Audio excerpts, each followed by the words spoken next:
Bonjour à tous. Merci aux organisateurs, merci à Nicolas de m'avoir invité. Donc moi, je suis effectivement en PUPH, je suis en cytogénétique ici à l'hôpital Cochin.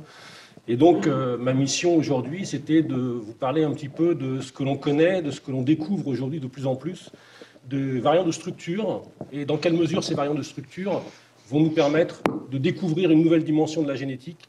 Et Nicolas parlait de l'ADN non codant, mais effectivement de toutes ces interactions au-delà des séquences codantes qui vont impacter l'expression de notre génome.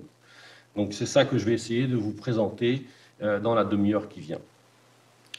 Alors, notre premier outil de diagnostic en génétique, historiquement, ça a été le karyotype. Et il se trouve que d'emblée, le karyotype a constitué un très bel outil de cartographie, puisqu'on avait la visibilité sur les chromosomes. On a pu, en identifiant des patients porteurs de translocation, porteurs de délétion, porteurs de diverses réorganisations, identifier les premiers et dresser la première carte génétique des principaux syndromes.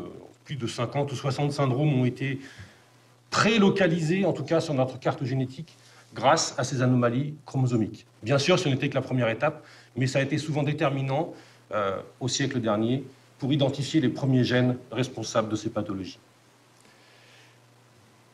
Cette utilisation de la morphologie des chromosomes a été également déterminante dans l'identification d'autres mécanismes qui n'ont rien à voir directement avec l'identification d'un gène responsable de pathologie, mais des mécanismes comme la disomie uniparentale et comme la mise en évidence de ces curiosités qui sont la complémentation gamétique, où on peut avoir une pathologie suite à la fécondation d'un gamète normal et d'un gamète avec une disomie et d'un gamète avec une unidysomie. Alors évidemment, là où les choses se sont vraiment accélérées, c'est avec ce projet pharaonique du programme du génome humain qui s'est étalé sur une quinzaine d'années et qui nous a permis, au début des années 2000, d'obtenir notre première carte à peu près complète, et en fait elle ne l'est pas, du génome humain, mais qui a posé les bases et qui nous permet très facilement aujourd'hui de nous orienter et d'identifier, en tout cas qui a beaucoup facilité l'identification de nouveaux gènes. En parallèle de ce programme du génome humain, des avancées technologiques majeures et déterminantes sont apparues qui nous ont permis d'identifier beaucoup plus facilement certains déséquilibres ou certains remaniements au niveau du génome. En premier lieu, l'hybridation génomique comparative sur les puces à ADN, avec diverses dénominations comme CGH-array, ACPA, etc., qui permettent de comparer l'ADN d'un patient et l'ADN d'un témoin, et surtout, bien sûr, le développement du séquençage massif en parallèle, qui nous a donné l'occasion, enfin, d'avoir un accès large et facile au génome et aux variations de nucléotides. Grâce à ces outils, on a multiplié les découvertes et on voit bien sur ce papier que le pourcentage de cas diagnostiqués a connu deux bonds successifs, d'abord avec l'introduction des premières techniques d'hybridation moléculaire, et puis surtout avec l'introduction de cette hybridation génomique comparative et avec le NGS, où on a observé une augmentation extrêmement rapide du nombre de nouveaux gènes dépistés. Ici, en l'occurrence, c'était pour le déficit intellectuel, mais bien sûr, ça a été le cas dans tous les domaines de la génétique.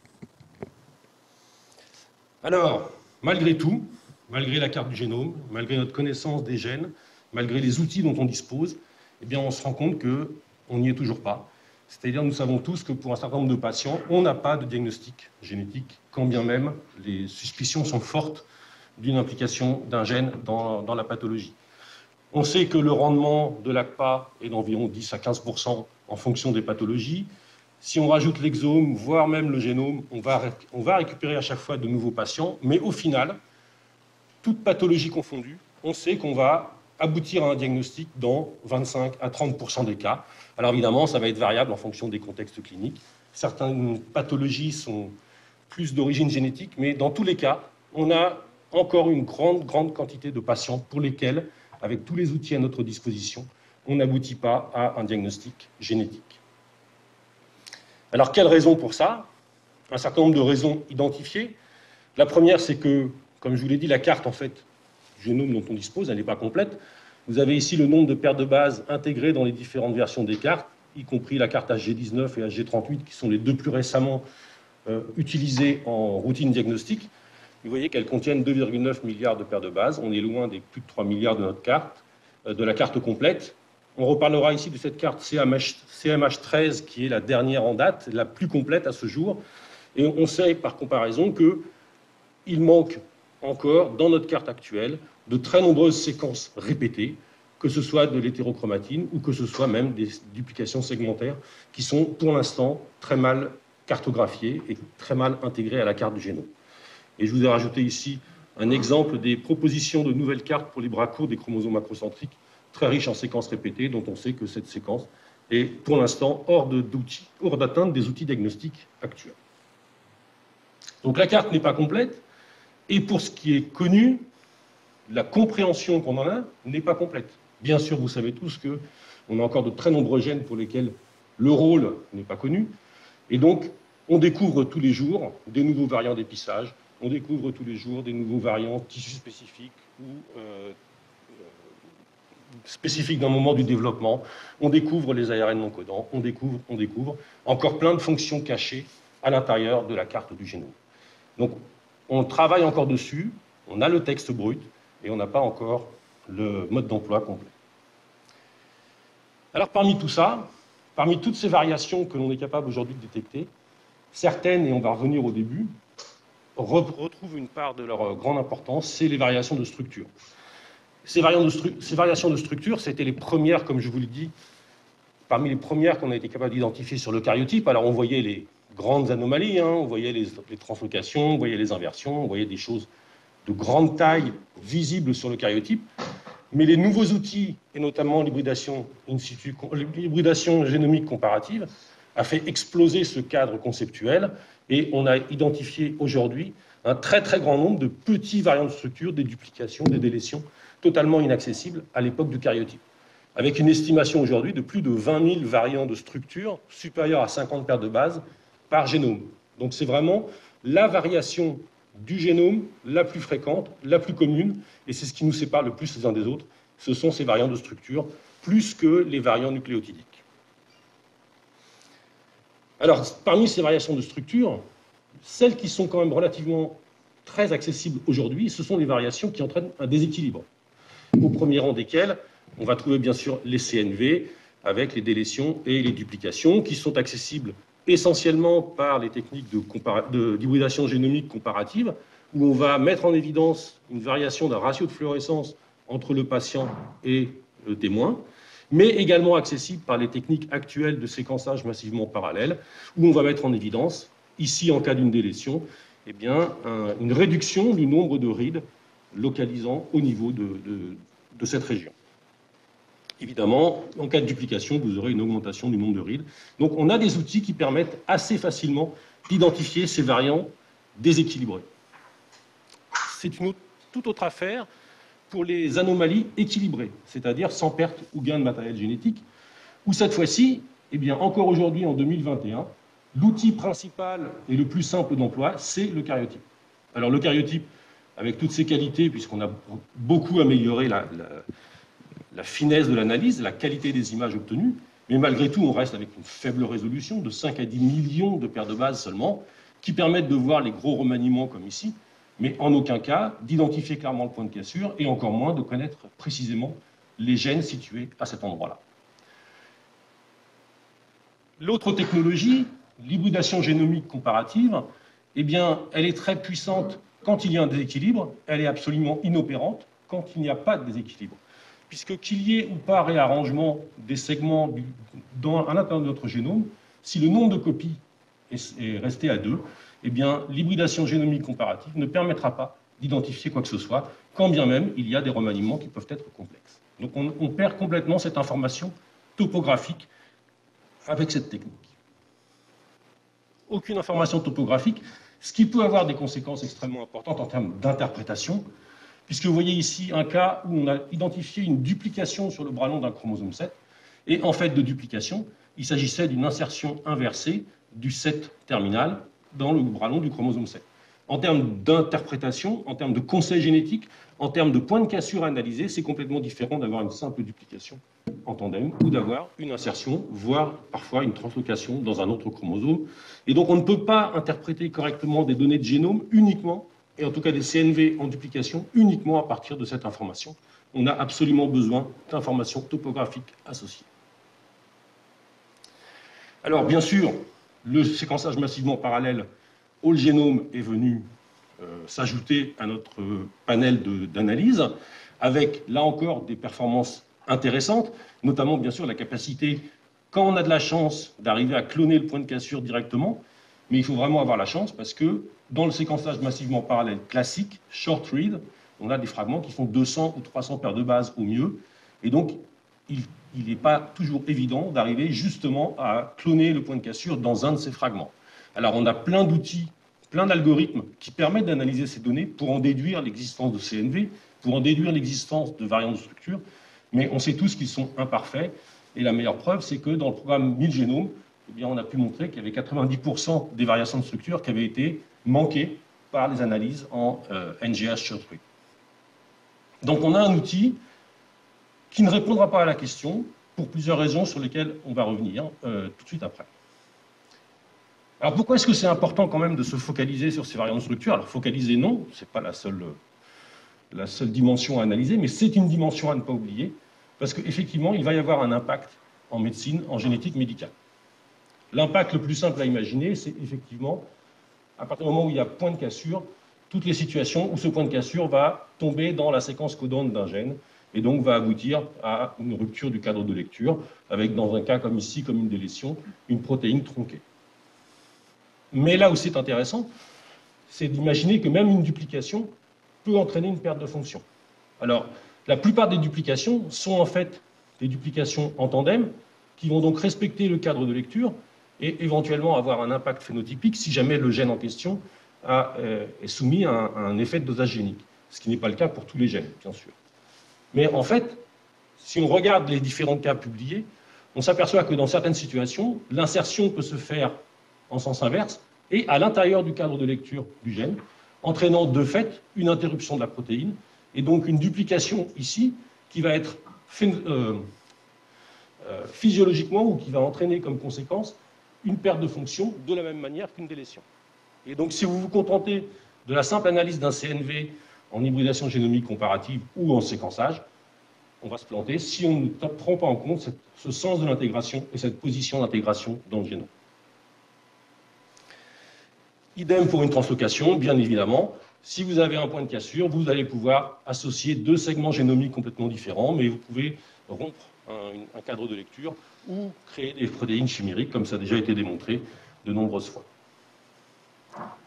Et peut-être plus intéressant, et bien sûr c'est là où je voulais en venir aujourd'hui, c'est que ces variants de structure peuvent entraîner un effet physiologique par effet de position, c'est-à-dire par une interaction, non pas avec la séquence codante, mais avec l'environnement du gène.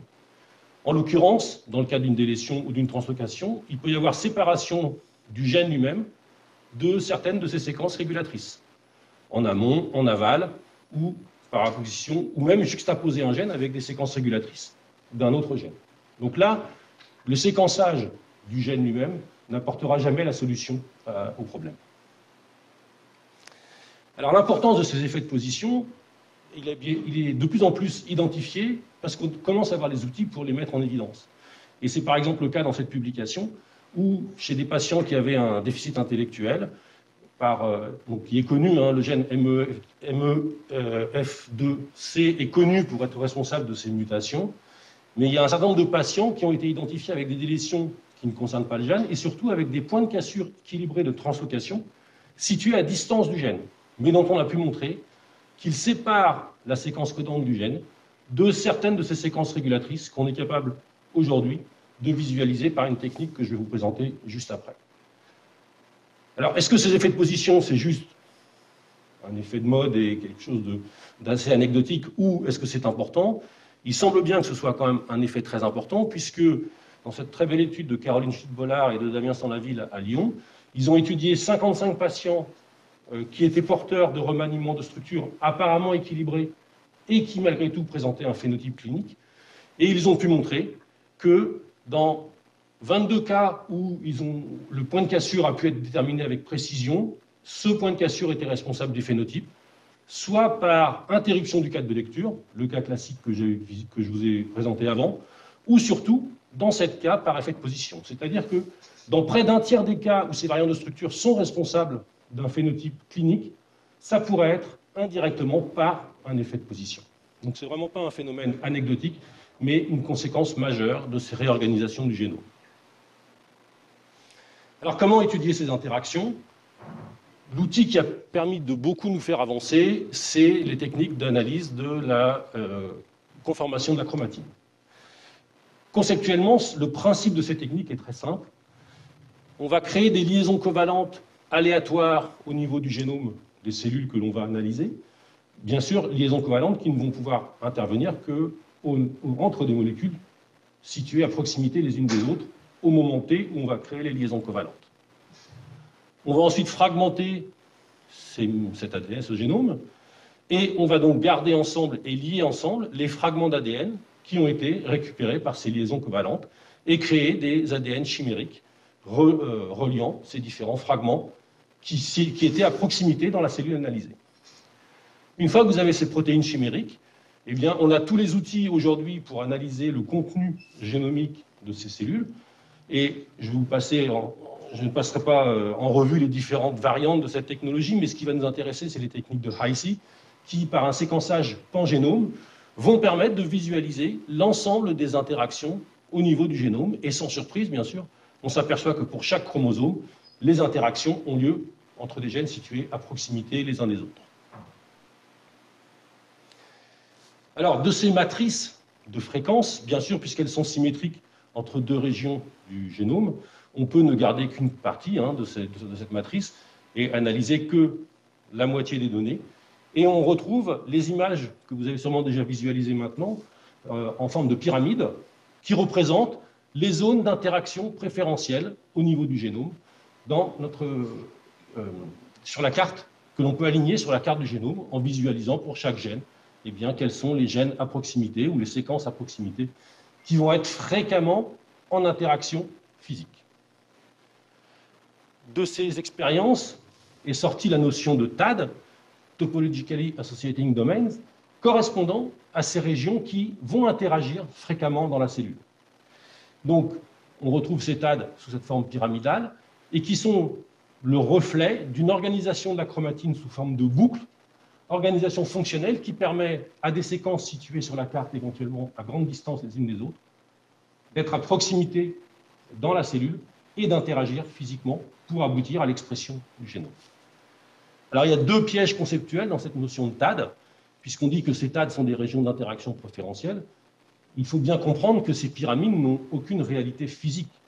D'accord ? Ce n'est que la représentation d'une fréquence d'association au sein des milliers de cellules qui ont été réunies à un temps T quand on a fait la liaison covalente. Donc, ce n'est pas une réalité physique, ce n'est qu'une représentation d'une fréquence d'interaction. Et bien évidemment, quand on dessine un schéma comme ceci pour bien comprendre les choses, eh bien, il n'y a absolument aucune structure environnante qui entoure les boucles d'ADN et qui les isolerait du reste.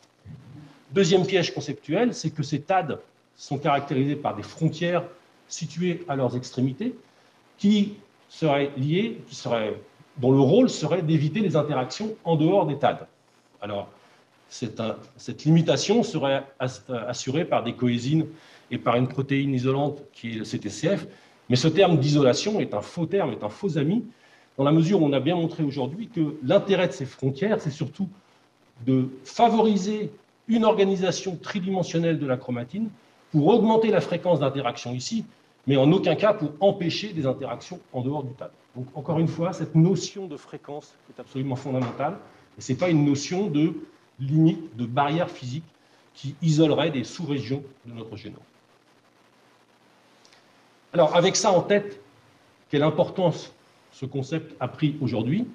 Eh bien, il y a ce travail de Dario Lupianese de 2016 qui a été vraiment fondateur et très important, où il a étudié cette région du gène FA4 au niveau du chromosome 1 de souris, et puis on a pu montrer qu'il y avait donc dans cette région 3 TAD, avec dans chaque région des gènes et des enhancers qui, comme on le montre ici, n'ont d'interaction qu'à l'intérieur de chacun de ces TAD. Donc c'est tout à fait le concept, sans qu'il y ait de frontières physiques, mais les interactions sont concentrées entre le gène et les enhancers situés dans le même TAD. Pour bien prouver l'importance de cette organisation, eh bien, ils ont fait des lignées de souris en comparant l'expression du gène PAX3, qui normalement ne s'exprime pas au niveau du bourgeon de membre. En créant une délétion qui emmène la frontière de ce TAD ici et le gène FA4, ils ont d'une part montré l'apparition d'interactions ectopiques entre PAX3 et l'enhancer d'FA4 qui sont maintenant réunis dans un même TAD commun, et ça entraîne une expression ectopique de PAX3 avec comme conséquence l'apparition d'anomalies au niveau des membres.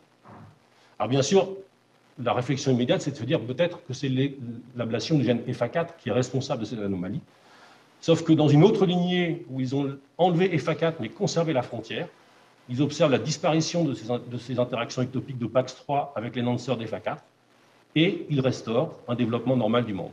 Donc dans cette situation, PAX3 a une séquence entièrement normale, les séquenceurs de PAX3 sont présents, mais l'abolition de l'architecture de la chromatine, l'abolition de cette frontière entre guillemets, va permettre des interactions ectopiques ou pas, et créer éventuellement un phénotype, et donc via l'expression anormale d'un gène. Ça a été identifié bien sûr en génétique humaine, avec le même locus qui est situé sur le chromosome 2 chez l'homme, pour lequel, chez certains patients porteurs d'anomalies de l'extrémité des membres, eh bien, une inversion à l'autre extrémité de ce TAD, donc l'autre frontière, va amener cet enhancer du gène FA4 à proximité du gène WNT et va entraîner probablement l'anomalie d'expression des membres. Donc vous voyez que dans cette situation-là, aucun déséquilibre, aucune mutation génétique, il y a simplement réorganisation tridimensionnelle de la chromatine qui va aboutir à ce défaut d'expression du gène. Autre exemple bien connu, celui du gène SOX9, responsable de dysplasie campomélique, où on a montré depuis très longtemps qu'en dehors des mutations propres ou des délétions du gène, il y a un certain nombre de points de cassure de translocation situés éventuellement à grande distance du gène, et c'est ça qui est très important à garder en mémoire, à grande distance du gène, qui vont pouvoir être responsables des mêmes pathologies que des mutations elles-mêmes du gène. Et les outils de HiC aujourd'hui m'ont permis d'une part d'identifier plus précisément quels étaient les enhancers responsables de formes différentes de la pathologie. Et c'est ça qui est très intéressant, c'est qu'un même gène, en fonction des enhancers qui vont être impactés, situés à plus ou moins grande distance, va pouvoir entraîner des phénotypes cliniques extrêmement différents.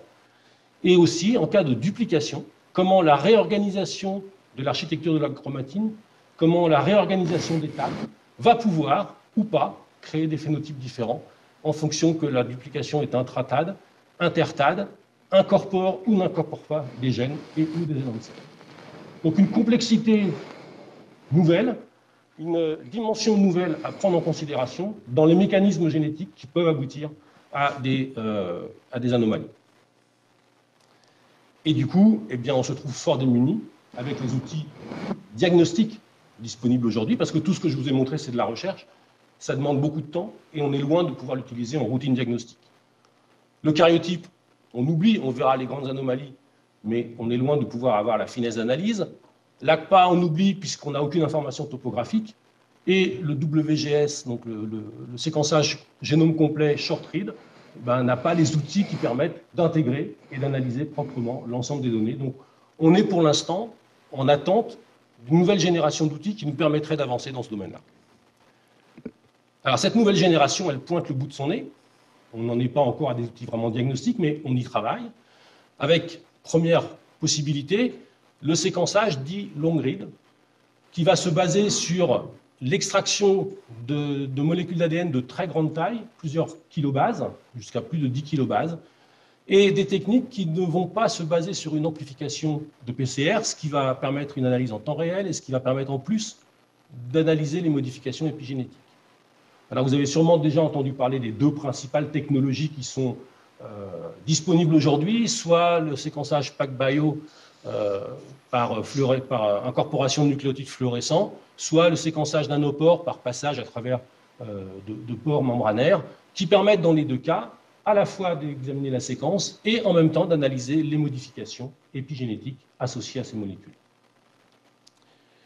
Donc l'intérêt, c'est qu'à partir du moment où vous avez une grande molécule qui fait plusieurs kilobases, vous allez pouvoir résoudre des problèmes insurmontables avec le séquençage short read, puisque quand vous avez une séquence répétée, eh bien cette séquence répétée, les petits fragments les reads, vous allez pouvoir les aligner sur l'un ou sur l'autre, mais vous êtes incapable de déterminer précisément comment s'organisent ces différentes séquences dans le génome propre du patient.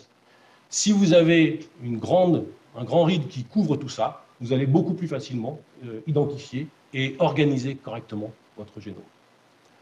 De la même manière, ces grandes reads vont permettre de phaser, c'est-à-dire de créer les haplotypes permettant de savoir si deux anomalies sont en cis ou en trans, c'est-à-dire sur le même allèle parental ou sur les deux allèles parentaux, ce qui a des implications en termes de compréhension des mécanismes d'hérédité. Et puis surtout, quand vous avez des fragments de plus grande taille, évidemment, vous allez augmenter votre chance, votre probabilité d'avoir des fragments qui incluent directement le point de cassure et qui permettent en une seule fois d'avoir à la base près votre clonage et donc savoir si vous êtes dans un exon, dans un intron, à proximité ou à distance d'un gène important phénotypiquement par rapport à votre patient. Donc ces outils sont puissants, s'améliorent régulièrement. Ils ont encore deux gros problèmes. D'abord leur coût, même si Nanopore semble beaucoup plus accessible que PacBio. Et deuxièmement, on n'a pas vraiment d'outils de visualisation facile. On se rappelle qu'en diagnostic, notre propos est de faire une analyse diagnostique pour donner un résultat. Donc pour l'instant, ça reste extrêmement lourd sur le plan des besoins bioinformatiques et donc pas vraiment encore utilisable en routine diagnostique. La deuxième approche possible, qui apparaît depuis 2-3 ans, c'est la cartographie optique. Cette cartographie optique va aussi être basée sur l'utilisation d'ADN de très grande taille, donc une extraction spécifique. Et ces molécules d'ADN de plusieurs kilobases vont être marquées en fluorescence au niveau de séquences répétées très régulièrement le long du génome. La technique après suppose d'utiliser des puces spéciales qui combinent un flux électrophorétique et des microcanaux, des nanocanaux, dans lesquels une seule molécule d'ADN va pouvoir passer, va être étirée et va pouvoir être visualisée dans son entier. Donc c'est vraiment du peignage moléculaire automatisé et on va obtenir, le système d'analyse va créer des images qui va combiner ici les spots fluorescents localisés le long de toutes ces molécules. Et donc le génome va passer régulièrement et être imagé, toutes les molécules les unes après les autres, devant ce système optique. Derrière, toutes ces images vont être analysées par l'algorithme et chaque molécule va être reconstruite de manière informatique avec, bien sûr, des bandes moléculaires correspondant aux signaux fluorescents qui ont été identifiés sur chacune de ces molécules. Toutes ces molécules vont ensuite pouvoir être alignées en fonction des signaux présents pour reconstruire et réassembler de novo complètement le génome du patient. C'est ça l'intérêt, c'est qu'on ne va pas comparer une région particulière, on va tout réassembler de novo à chaque fois, le génome, et bien sûr, derrière, on va pouvoir le comparer avec la carte du génome humain pour identifier les CNV, donc les variations de nombre de copies, et les variations de structure. Voilà les outils de visualisation qui sont disponibles aujourd'hui, qui vont encore s'améliorer. Mais vous voyez qu'on a une représentation du génome sous la forme d'un circosplot avec tous les chromosomes, on pourrait n'en choisir que quelques-uns, situés en périphérie. On a plusieurs pistes, une piste qui visualise les CNV, et ici c'est un cas simple bien sûr, mais juste pour montrer qu'on a une copie du chromosome Y, deux copies du chromosome X, donc on est d'emblée dans la situation où on peut faire facilement un diagnostic de syndrome de Klinefelter, même si on a d'autres moyens de le faire simplement. Donc une piste pour les CNV, une piste pour les variants de structure, que ce soit des délétions, des duplications, et bien sûr, au centre, une piste qui va visualiser très clairement les réarrangements du génome et les modifications de position de certaines régions du génome les unes par rapport aux autres. Donc, nous avons voulu au laboratoire évaluer l'intérêt de cette technologie en diagnostic médical. Et donc, Laïla El-Khattabi a organisé avec deux collaborations françaises et surtout l'équipe de Nijmegen aux Pays-Bas, un travail qui a regroupé 85 patients qui étaient connus pour porter des anomalies chromosomiques de diverses natures, des délétions, des translocations, des insertions, etc. Et évaluer dans quelle mesure on pouvait retrouver ces différentes anomalies il y avait une centaine de points de cassure ou une centaine d'anomalies sur les 85 patients à identifier, qui ont toutes pu être retrouvées grâce à cet outil de cartographie optique. Alors, on identifie bien sûr les CNV, et vous avez ici un exemple de délétion du bras court du chromosome 8, et quand on regarde en détail la carte de cette région, eh bien on voit que vous avez en bleu ici la carte du patient, vous avez en vert la carte de référence, et on s'aperçoit que sur le patient, on retrouve toutes ces bandes moléculaires, bien sûr c'est l'algorithme qui les analyse, mais il manque toute cette région interne, et sur la piste des CNV, là on a une visualisation à laquelle on est habitué en hybridation génomique comparative, mais qui confirme l'existence ici d'une perte de matériel au niveau de cette région. Plus intéressant, dans le cas des duplications, eh bien, on visualise bien sûr sur la piste des CNV qu'il y a une copie supplémentaire de cette région, mais grâce à la carte et grâce au banding moléculaire, on peut visualiser directement que chez le patient, cette duplication est en tandem et directe, donc c'est-à-dire elle n'est pas inversée. Donc on a potentiellement ici un outil qui va nous permettre de résoudre toutes les situations où, en hybridation génomique comparative, on sait qu'il y a une duplication, mais on ne sait pas comment elle est organisée, et est-ce que oui ou non elle peut impacter l'expression du gène. Et là où ça devient très intéressant, c'est pour les variations de structure équilibrées, comme ici le cas de cette translocation réciproque, où vous voyez que quand on regarde la carte en détail, alors bien sûr sur le circosplot, là on a affiché juste 2 chromosomes, on voit directement le lien qui est créé, mais surtout quand on regarde le détail de la carte, on s'aperçoit que cette région de la carte du patient est tout à fait identique à la référence du chromosome 5, alors qu'à partir de ce point-là, on a une région qui est identique à celle du chromosome 8. Donc on détermine ici le point de cassure à quelques centaines de paires de bases ou en fonction des régions du génome à quelques kilobases près. Donc il n'y a pas de séquence, mais on a rapidement une orientation extrêmement précise pour dire, voilà, on va pouvoir cloner facilement ce point de cassure si besoin. Et dans certaines situations, on peut visualiser ici, par exemple, un point de cassure dans le gène DIRC1A, dont on sait qu'il est impliqué dans les déficits intellectuels. Donc on a d'emblée, avec cette technique, l'information génétique précise dont on a besoin pour interpréter le résultat du patient. Autre cas, le cas d'une inversion paracentrique du chromosome 13. Alors, c'est une grande inversion qui est visible au karyotype, mais sauf qu'au karyotype, on a beaucoup de mal à préciser les régions impliquées. Et vous voyez que sur la carte du génome, évidemment, là, c'est une carte à faible échelle puisque l'inversion est grande, mais on voit très bien la région inversée au niveau du chromosome 13. Et autre cas de figure intéressant, une inversion ici qui va interrompre le gène 7BP1, là aussi un gène connu pour être responsable de déficits intellectuels. Et donc, on peut visualiser d'emblée l'impact de cette inversion pourtant équilibrée sur le phénotype du patient. Les outils de visualisation sont également extrêmement intéressants en termes de diagnostic dans les cas de remaniement complexe, puisque vous voyez qu'on va avoir une vue d'emblée. Alors, il va falloir bien sûr aller les étudier en détail, ça ne se fait pas en un claquement de doigts, mais on a une vue d'emblée assez simple, une représentation en tout cas des différents segments impliqués. Alors le karyotype montrait déjà ça, mais avec une moins bonne résolution évidemment, et éventuellement en couplant avec la piste des CNV, en visualisant les régions qui en plus sont en déséquilibre. Donc un outil très complet qui ne fait pas appel à la séquence, qui ne va pas donc remplacer le séquençage, mais qui pourrait être un outil appelé à être soit en première ligne, soit associé au séquençage, dans la mesure où il apporte une information topographique extrêmement importante et assez simple en termes de ressources bioinformatiques. Alors, la question c'est, d'abord, est-ce que ces outils vont répondre à notre besoin diagnostic? Est-ce qu'ils vont être complémentaires? Est-ce qu'on utilisera ces deux outils en parallèle, ou est-ce qu'ils vont être redondants et la sélection naturelle agissant, un seul des deux outils sera utilisé in fine? On n'a évidemment pas la réponse à cette question aujourd'hui.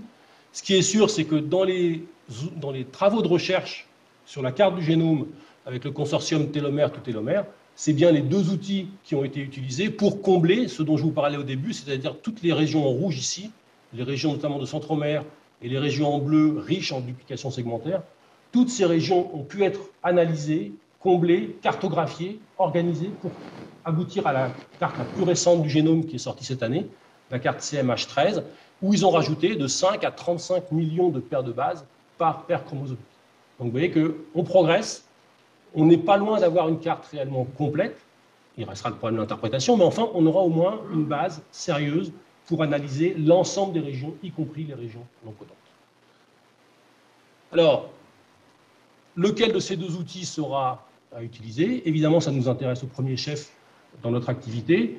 Et donc, on a obtenu un financement de la visa de maladie rare pour essayer d'évaluer justement lequel de ces outils serait le plus pertinent, ou est-ce qu'il aura besoin des deux, pour dépister ces anomalies.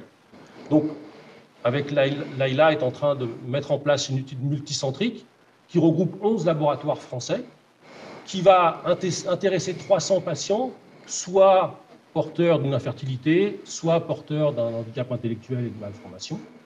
Et on va comparer à l'aveugle, en prospectif, les performances des outils diagnostiques actuels, cariotypes pour les anomalies de structure, hybridation génomique comparative pour les anomalies déséquilibrées, avec soit Bionano, soit du séquençage long grid, en l'occurrence Nanopore.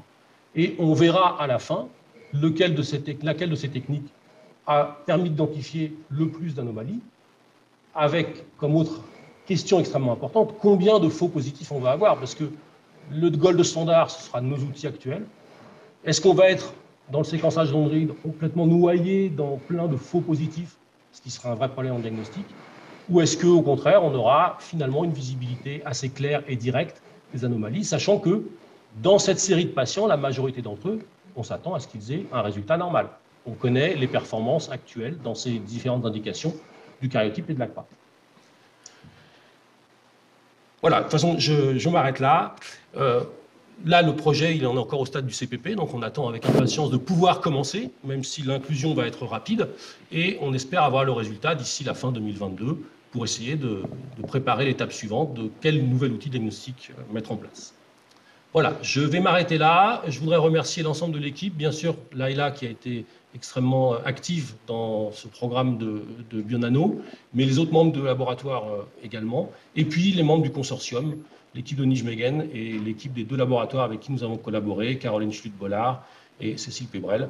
Voilà, et puis les 11 autres centres avec lesquels nous allons collaborer pour la suite de cette aventure.